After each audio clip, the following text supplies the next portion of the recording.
The morning of the meeting with William dawned grey and drizzly, typical London weather that seemed to match Harry's mood. He had barely slept, his mind racing through countless scenarios of how their reunion might unfold. Beside him, Meghan was already awake, quietly checking her phone while their children slept peacefully in the adjoining room. Kate texted, Meghan said softly, showing Harry the message. "She wants to meet for coffee first, just the two of us." Harry raised an eyebrow. This hadn't been part of the planned schedule, but perhaps it was Kate's way of trying to smooth the path for the brothers' reunion. The relationship between the two women had been complicated, misunderstood by the media and strained by the circumstances of Harry and Meghan's departure. An hour later, Meghan found herself sitting across from Catherine in a small, private cafe in Notting Hill. They had chosen a corner table away from other patrons, both women wearing sunglasses and casual clothing that helped them blend into the London crowd. "Thank you for agreeing to this," Kate said, her hands wrapped around her coffee cup. "I know things have been difficult between all of us." Meghan nodded, choosing her words carefully. "I never wanted it to be this way. I hope you know that." The conversation was tentative at first, both women treading carefully around the hurt feelings and misunderstandings that had accumulated over the years. But, as they talked, some of the old warmth began to resurface. Kate spoke about her children's recent accomplishments, while Meghan shared stories about adjusting to life in California. "William misses Harry terribly," Kate admitted as their coffee grew cold. "He won't say it directly, but I can see it. The way he looks at photos from when they were younger, the way he gets quiet when Harry's name comes up in the news." Meghan felt her heart ache for both brothers. "Harry misses him too. Sometimes I catch him scrolling through old pictures on his phone, especially ones of them with your children." As they prepared to leave, Kate reached across the table and squeezed Meghan's hand. "Whatever happens today, I want you to know that you're family. That hasn't changed." Meanwhile, Harry was pacing the hotel room, checking and rechecking the time. The children were with a trusted nanny who had flown in from California, giving the adults space to navigate the complex emotions of the day ahead. When Meghan returned from her coffee with Kate, she found Harry sitting on the edge of the bed, staring out the window at the London skyline. She could see the tension in his shoulders, the way his jaw was clenched. "How did it go?" he asked without turning around. "Better than I expected," Meghan replied honestly. "She's trying, Harry." "They both are." The meeting was set to take place at Kensington Palace, in the same gardens where Harry and William had played as children. As their car pulled through the familiar gates, Harry felt a rush of memories so intense it took his breath away. Every corner of this place held a piece of his history. William was waiting for them in the garden, standing near the bench where they used to sit with their mother. He looked older than Harry remembered, the weight of his future role as king visible in the set of his shoulders and the lines around his eyes. The first few moments were painfully awkward. The brothers embraced briefly, a formal gesture that felt nothing like the easy affection they had once shared. Meghan greeted William warmly but kept some distance, sensing that this was a moment that belonged to the two men. "You look well," William said, his voice carefully neutral. "So do you," Harry replied, though he could see the exhaustion in his brother's eyes. They began walking along the familiar paths, their conversation stilted and formal. They discussed safe topics at first, the weather, Harry's flight, general pleasantries that felt hollow after years of separation. But, gradually, as they settled into the rhythm of walking together, some of the old ease began to return. "Kate told me about your coffee with Meghan," William said as they paused near a fountain they had once played in as children. Harry glanced at his wife, who was walking a few steps behind them, giving the brothers space while remaining close enough to provide support if needed. "How do you feel about that?" William was quiet for a long moment. "I think it's good. I think we all need to find a way forward." They found a bench in a secluded part of the garden and sat down, the silence stretching between them. Harry could see his brother struggling with something, the same expression William had worn as a child when he was trying to work up the courage to confess some misdeed. "I've been angry," William finally said, his voice barely above a whisper. "Angry at you for leaving, angry at the situation, angry at myself for not finding a way to fix things before they got so bad." Harry felt his throat tighten. "I've been angry too. Angry at the institution, angry at the press, angry at feeling like I had no choice but to leave. Did you really have no choice? William asked, and Harry could hear the pain in his brother's voice. Harry considered the question carefully. It was one he had asked himself countless times over the past 3 years. I felt like I didn't. Maybe there were other options we didn't explore, maybe we could have found a different way. But, at the time, with everything that was happening, it felt like the only way to protect my family. William nodded slowly. I understand that. I might have made the same choice in your position. The admission hung in the air between them, a bridge across the chasm that had separated them for so long. Harry felt some of the weight he had been carrying begin to lift. I miss talking to you, Harry said quietly. I miss having someone who understood what this life was like, someone who knew what it felt like to grow up the way we did. I miss that too, William replied. I miss having my brother. They sat in comfortable silence for a while, watching Meghan explore a nearby flower bed. She was giving them space but stayed within sight, a gesture that Harry appreciated. Tell me about them, William said suddenly. Your children. I want to know about them. Harry's face lit up as he began to talk about his son and daughter. He told William about their personalities, their interests, their funny sayings and cute habits. William listened intently, asking questions and laughing at the stories. They sound wonderful, William said when Harry finished. I'd like to meet them properly, if that's all right. Harry nodded, feeling emotional. They'd like that. They know they have cousins here, an uncle. They've seen pictures. William pulled out his phone and showed Harry recent photos of his own children. They spent the next hour sharing stories, comparing notes on parenthood, finding common ground in their shared experience of raising the next generation of their family. When Meghan eventually joined them, the atmosphere had shifted considerably. The tension was still there, but underneath it was something warmer, more familiar. She sat beside Harry, and William made a point of including her in their conversation. I owe you an apology, William said to Meghan, his voice sincere. I know things weren't easy for you, and I didn't do enough to help. I was focused on protecting the institution, but I should have been more focused on protecting my brother and his family.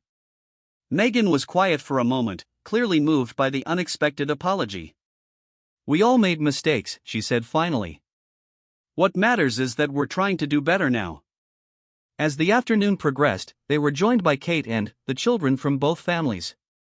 Harry watched with a mixture of joy and sadness as his children met their cousins for the first time in years. They were shy at first, but soon they were running around the garden together, their laughter filling the air. They look so much like Diana, Kate observed quietly, watching Harry's daughter chase a butterfly. Harry smiled. Everyone says that. Meghan thinks she has my mother's spirit too, fearless and kind. The adults settled into an easier conversation, sharing updates about their various charitable projects and family life. There were still moments of awkwardness, topics they skirted around carefully, but there was also genuine warmth and affection. As the day drew to a close, William pulled Harry aside once more. This can't go back to the way it was, he said, but his tone was hopeful rather than final. Too much has happened, too much has changed. But maybe we can build something new. Harry nodded, echoing Meghan's words from the night before. I'd like that. I'd like us to try. They exchanged phone numbers, promising to stay in better touch. William invited them to bring the children back during the school holidays, and Harry found himself actually considering it. As they prepared to leave, the goodbye was warmer than the greeting had been. The children promised to write letters to their cousins, and Kate hugged Meghan tightly. Thank you for today, she whispered. Thank you for giving us a chance to try again. On the drive back to their hotel, Harry and Meghan were quiet, both processing the emotional weight of the day. Their children chattered excitedly about their new cousins and the games they had played, already making plans for their promised letters and drawings. How do you feel?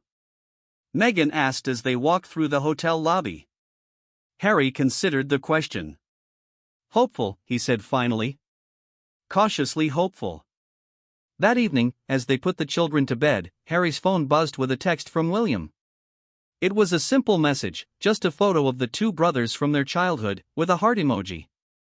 Harry stared at the screen for a long moment before responding with a recent photo of his own children. Within minutes, William had replied with pictures of his children, and, suddenly, they were exchanging a stream of family photos, years of missed moments shared in the space of a text conversation.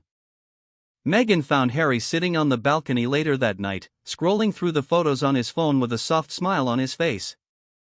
"Good day," she asked, settling beside him. "Good day," he confirmed, pulling her close. "I think we might actually be able to make this work." As they sat together looking out over the London skyline, both of them felt something they hadn't experienced in years, the possibility that their story might have a happier chapter ahead. The road would be long and there would undoubtedly be more challenges, but, for the first time since they had left this city, they felt like they were moving towards something rather than just away from it. The final week of their stay in London passed in a whirlwind of carefully planned activities and spontaneous moments of connection. Harry found himself relaxing in ways he hadn't expected, the constant tension he had carried in his shoulders beginning to ease as each day brought new opportunities for healing. The turning point came during an unexpected visit to their grandmother's grave at Windsor Castle. Harry had asked for permission to bring his children to pay their respects to Queen Elizabeth, and, to his surprise, the request had been not only granted but encouraged. King Charles had personally arranged for a private moment at the chapel, away from any media attention. Standing there with Meghan and their children in the quiet chapel, Harry felt a profound sense of completion. He told his children stories about their great-grandmother, about her sense of duty and her unexpected sense of humor. His daughter listened intently, asking questions about the Queen's dogs and her love of horses, while his son was fascinated by the elaborate architecture of the chapel. "She would have loved to meet you properly," Harry whispered to them, his voice thick with emotion. Meghan squeezed his hand, understanding the significance of this moment. She had met the Queen several times, but their relationship had been complicated by the circumstances of their departure. Being here now, in this sacred space, felt like a form of closure and blessing combined. Later that afternoon, they received an unexpected invitation. William and Kate were hosting a small, private barbecue in the garden at Adelaide Cottage, and they wanted Harry's family to join them. It was exactly the kind of normal, family gathering that had been impossible during their royal duties, when every public appearance was planned and choreographed. The barbecue was revelatory in its ordinariness. William manned the grill while Kate organized activities for the children. Harry found himself playing football with all the kids, his competitive streak emerging as he tried to show off for his nephew and nieces. Meghan and Kate worked together to set up a picnic table, their conversation flowing more naturally than it had in years. "This is what I always wanted," Harry confided to William as they watched their children play together. "Just to be normal sometimes. Just to be a family without all the other stuff." William nodded, flipping burgers with the concentration of a man who rarely got to do such ordinary tasks. "I understand that more now than I did then. When you left, I thought you were abandoning duty. Now I think maybe you were just choosing a different kind of duty." The conversation was interrupted by Harry's daughter, who had scraped her knee and came running to her father for comfort. As Harry cleaned the wound and applied a bandage, he was struck by how natural this felt, how right it seemed to be caring for his child in the garden where he had played as a boy. "Uncle William says you used to fall down all the time too," his daughter said, looking between the two men with curiosity. William laughed. "Your daddy was always getting into trouble. He once tried to jump off the roof of the garden shed because he thought he could fly." "Did you really, Daddy?" his son asked, wide-eyed with admiration. Harry grinned, feeling lighter than he had in months. "I really did. And I learned that people can't actually fly, which was a very important lesson." The evening progressed with more stories, more laughter, and more of the easy camaraderie that had once defined the brothers' relationship. As the sun began to set, casting a golden light over the garden, Harry realized that this was the first time in years that he had felt truly at peace in England. The children, exhausted from their day of play, began to get cranky, and it was decided that it was time to head back to the hotel. As they gathered their things, William pulled Harry aside once more. "I have a proposition for you," he said quietly. Nothing official, nothing that would require you to move back or change your life in California. But there are some charitable projects I think you'd be interested in, some ways you could stay involved from a distance if you wanted to. Harry was intrigued despite himself. What kind of projects? William outlined several initiatives focused on mental health awareness, veteran support, and environmental conservation, all causes that Harry had been passionate about during his royal career and continued to champion in his new life. Think about it, William said. There's no pressure, no strings attached. But, if you're interested, we could find ways to collaborate that respect your independence while letting you contribute to causes you care about. As they drove back to the hotel that night, Harry shared William's proposal with Meghan. She listened thoughtfully, asking practical questions about logistics and time commitments. What do you think? Harry asked as they walked through the hotel lobby. I think it could be good, Meghan said carefully. As long as it's on your terms, as long as it doesn't compromise what we've built. But, Harry, you light up when you talk about that kind of work. Maybe there's a way to have both our life and some connection to this. The next morning brought their most challenging appointment yet, a meeting with representatives from the British press. It had been Meghan's idea, much to Harry's initial horror. She had argued that they needed to address the elephant in the room, to set some boundaries while also acknowledging that the media would always be part of their reality. The meeting took place in a neutral location, with carefully selected journalists who had shown some willingness to report fairly on their story. Harry was tense throughout, his experiences with the British press having been largely negative for years. But Meghan was calm and articulate as she spoke about their desire for privacy while acknowledging the public interest in their lives. She set clear boundaries about their children while expressing willingness to share information about their charitable work and public appearances. We're not trying to disappear, she explained. We're just trying to control our own narrative, to share our story on our own terms rather than having it told for us. One journalist asked whether they plan to return to the UK regularly, and Harry found himself answering more positively than he had expected. We'd like our children to know this part of their heritage, he said. We'd like them to have relationships with their extended family here. So yes, I think we'll be back more often than we have been. The meeting lasted only an hour, but Harry felt like they had accomplished something important. They had shown that they could engage with the media when necessary while maintaining their boundaries and dignity. Their last few days in London were spent in quieter activities, visits to some of Harry's favorite childhood haunts, shopping for gifts to take back to California, and several more family gatherings that felt increasingly natural and unforced. On their final evening, Charles hosted a small dinner at Clarence's house. It was an intimate gathering, just immediate family, but it represented something that had seemed impossible just a week earlier. As they sat around the table, sharing stories and laughter, Harry caught Meghan's eye and saw his own amazement reflected there. I'm proud of you, Charles said to Harry as the evening wound down. I'm proud of the man you've become, the father you are, the life you've built. I wish it could have happened differently, but I'm proud of you nonetheless. Harry felt tears threaten as he embraced his father. Thank you. That means everything to me. As they prepared to leave for the airport the next morning, both children were tearful about leaving their newfound cousins. Promises were made for video calls and letters, and William and Kate both assured them that they would be welcome back anytime. The goodbye at the airport was emotional but hopeful.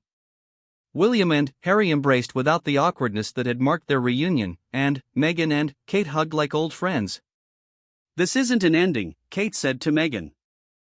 This is a beginning. On the plane back to California, Harry and Meghan finally had a chance to fully process what had happened over the past 2 weeks. Their children fell asleep quickly, exhausted from the emotional intensity of the trip, leaving the adults to talk quietly about their experiences. I never thought I'd say this, Harry admitted, but I'm actually looking forward to coming back.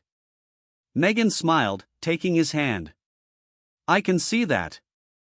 And I think it's wonderful. I think you needed to know that you could come back, that you could be part of this family again without giving up who you've become. As they flew over the Atlantic, Harry thought about the text messages that had been flooding his phone all day, photos from William, notes from his father, messages from friends they had reconnected with. For the first time since leaving royal life, he felt truly connected to both worlds. The plane touched down in Los Angeles just as the sun was setting, painting the California sky in shades of pink and gold. As they made their way through customs, Harry's phone buzzed with one final message from William, a simple safe travels followed by a red heart emoji. Harry showed the message to Meghan, who smiled. "How does it feel to be home?" she asked. Harry looked around at the familiar airport, thinking about their house in Montecito, their life in California, and, now, the renewed connections they had in London. "It feels like we have two homes now," he said. And, for the first time, that feels like a blessing instead of a burden. As they drove through the California hills toward their house, both of them felt a sense of completion that had been missing for years. They had proven to themselves and to their families that it was possible to bridge the gap between their old life and their new one, to honor their past while embracing their future. The children were excited to see their pets and sleep in their own beds, chattering about how they would tell their friends about their cousins and their adventures in London. As Harry tucked them in that night, his daughter looked up at him with sleepy eyes. "Daddy, can we go back to London for Christmas?" she asked. Harry glanced at Meghan, who was standing in the doorway with a knowing smile. "Maybe, sweetheart. We'll see." As he turned off the light, Harry realized that for the first time in years, the answer to that question wasn't an automatic no. They had built something new during their time in London, not a return to their old life, but a bridge between their past and their future. It wasn't perfect, and there would undoubtedly be challenges ahead, but it was real and it was theirs. Later that night, as they sat on their deck overlooking the Pacific Ocean, Harry and Meghan reflected on their journey. They had left London 3 years ago feeling like they had no choice but to cut all ties. They were returning to California with the knowledge that they could maintain connections to their family and their heritage while still protecting the life they had built. "I'm proud of us," Meghan said, echoing Charles's words from the night before. Harry pulled her close, breathing in the familiar scent of jasmine from their garden. "So am I. I think we actually did it, we found a way to have both." As the stars appeared over Montecito, both of them felt something they hadn't experienced in years, complete peace with their choices and genuine excitement about what the future might hold. They had proven that love and forgiveness could bridge any gap, that families could heal even from the deepest wounds, and that sometimes the best way forward was to honor both where you came from and where you chose to go. The morning sun cast long shadows across Heathrow Airport as Prince Harry adjusted his baseball cap and glanced nervously at his watch. It had been 3 years since he and Meghan had set foot on British soil together, and the weight of that absence felt heavy in the crisp London air. Beside him, Meghan pushed a stroller containing their youngest child while their older son walked between them, his small hand gripping his father's fingers tightly. The decision to return to the UK hadn't been easy. For months, Harry and Meghan had debated whether to accept the invitation to his cousin's wedding. The royal family had extended an olive branch, suggesting that perhaps it was time to heal old wounds. But Harry knew that stepping back into the world he had left behind would bring its own challenges. As they made their way through the private terminal, Harry's mind wandered to the events that had brought them to this moment. The years in California had been peaceful but complicated. They had built a new life for themselves, complete with successful careers, charitable work, and, most importantly, the privacy they had craved. Their children had grown up away from the intense scrutiny of the British press, able to play in their backyard without photographers hiding in the bushes. Meghan squeezed Harry's arm gently as they approached the waiting car. She had been the one to ultimately convince him that this trip was necessary. Their children deserved to know their extended family, she had argued, and perhaps it was time to show the world that they could move forward without bitterness or resentment. The drive through London felt surreal to Harry. The familiar landmarks rushed past the tinted windows, each one triggering memories of his childhood and his life before everything changed. He pointed out Big Ben to his son, who pressed his nose against the glass in wonder. For a moment, Harry allowed himself to imagine what it would have been like if they had stayed, if they had found a way to make it work within the confines of royal life. Their first stop was a small hotel in a quiet part of the city, far from the usual royal haunts. Harry had insisted on paying for their own accommodations, wanting to maintain their independence even during this visit. As they checked in under assumed names, the staff was professional and discreet, though Harry caught the occasional knowing glance. That evening, as they settled the children for bed in their suite, Meghan and Harry sat together on the small balcony overlooking the city. The lights of London twinkled below them, and, for the first time since they had landed, Harry felt a sense of peace. "Do you ever miss it?" Meghan asked quietly, her hand finding his in the darkness. Harry considered the question carefully. "I miss parts of it," he admitted. "I miss the sense of duty, the feeling that what we were doing really mattered. But I don't miss the goldfish bowl, the constant criticism, the feeling that we were never quite good enough." The next morning brought their first official engagement, a private lunch with his father. Harry's stomach was in knots as they made their way to the private dining room at Clarence's house. It had been over a year since they had spoken properly, their relationship strained by the very public nature of their departure from royal life. King Charles was waiting for them when they arrived, looking older than Harry remembered but, with the same warm smile that had comforted him as a child. The reunion was awkward at first, formal pleasantries exchanged while the children hung back shyly behind their parents. But, as the meal progressed, the ice began to thaw. Charles was genuinely interested in hearing about their life in America, asking thoughtful questions about their work and their children's schooling. He seemed particularly charmed by his grandchildren, listening intently as they told him about their pets and their friends back home. "You've raised remarkable children," Charles told them as the lunch came to an end. "They're confident but polite, curious but respectful. You should be very proud." The compliment meant more to Harry than he cared to admit. For so long, he had worried that leaving the royal family meant disappointing his father permanently. To hear that pride in Charles's voice was healing in ways he hadn't expected. As they prepared to leave, Charles pulled Harry aside for a private word. "I know things haven't been easy between us," he said, his voice quiet but sincere. "But you're my son, and that will never change. I hope we can find a way to rebuild what we've lost." Harry felt tears prick at his eyes as he embraced his father. "I'd like that too," he managed to say.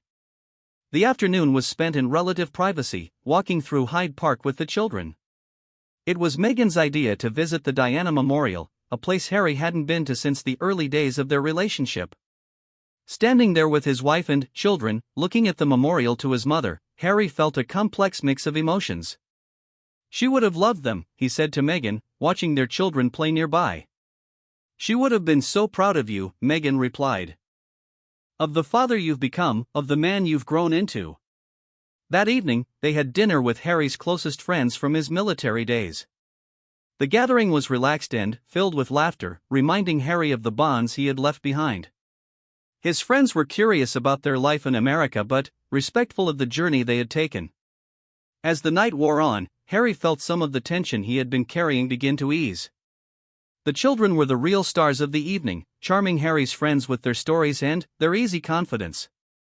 Watching them interact with people from his past life, Harry realized that perhaps it was possible to bridge the gap between who he had been and who he had become. Later that night, as they walked back to their hotel through the quiet London streets, Harry reflected on the day. It had been emotional but positive, challenging but ultimately rewarding. For the first time since they had made the decision to leave royal life, he felt hopeful that they could maintain relationships with the people who mattered most while still protecting the life they had built. "Tomorrow we see William," Meghan said as they reached their hotel. Harry nodded, feeling his stomach tighten again. The relationship with his brother had been the most painful casualty of their departure. Once inseparable, they now communicated mainly through lawyers and press statements. But Meghan had insisted that any healing within the family had to include mending that particular bridge. As they tucked their children into bed, Harry's youngest looked up at him with sleepy eyes. "Daddy, why does everyone here talk funny?" Harry laughed, ruffling his son's hair. "They don't talk funny, sweetheart. This is where Daddy grew up. This is how Daddy used to talk." "Will we come back here again?" his older son asked from the other bed. Harry glanced at Meghan, who was watching the exchange with a gentle smile. "Maybe," he said carefully. "If you'd like to." Both children nodded enthusiastically before settling down to sleep. As Harry and Meghan retreated to their own room, they could hear the sounds of London continuing outside their window. It was a soundtrack Harry had grown up with but hadn't heard in years. "How are you feeling about tomorrow?" Meghan asked as they prepared for bed. Harry sighed deeply. Nervous. Hopeful. Terrified. He paused. William and I used to be so close. Sometimes I wonder if we can ever get back to that. Maybe you can't go back, Meghan said thoughtfully. But maybe you can go forward. Maybe you can build something new. As Harry lay in bed that night, staring at the ceiling of the London hotel room, he thought about his wife's words. Perhaps she was right. Perhaps the goal wasn't to return to what they had been, but to create something different, something that honored both their past and their future. The sounds of the city gradually faded as sleep began to take hold, and Harry's last conscious thought was a prayer that tomorrow would bring another step toward healing, another bridge rebuilt, another piece of his fractured world made whole again.